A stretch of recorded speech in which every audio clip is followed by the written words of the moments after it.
శాలిని గారు, అంటే మూవీకి రైటర్ మీరే, యాక్టర్ కూడా మీరే.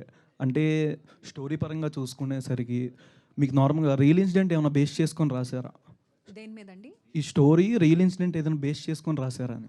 సో బేసికలీ నా చుట్టూరా ఉన్న నా ఫ్రెండ్స్ కొంతమంది వాళ్ళు చెప్పే విషయాలు, వాళ్ళు షేర్ చేసుకునేవి and a lot of imagination everything టుగెదరే.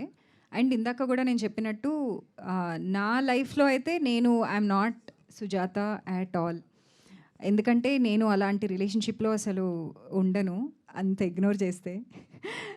So అది it's a lot of material from my friends and along with a lot of imagination అనమాట. Luckily I have always had good relationships all మంచిగానే and also like I'm happily married and my husband is amazing and he would not like it if I tell this.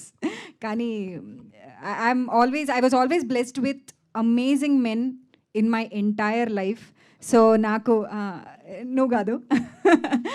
So all the friendships that I have అవన్నీ కూడా I'm super blessed అండి. Everybody is very kind to me. So Vishal లాంటి character నేను it's all imagination తప్ప నా real లైఫ్లో అసలు అలాంటి characters Nikhil your a fragment of my imagination. He is definitely not my ex. No.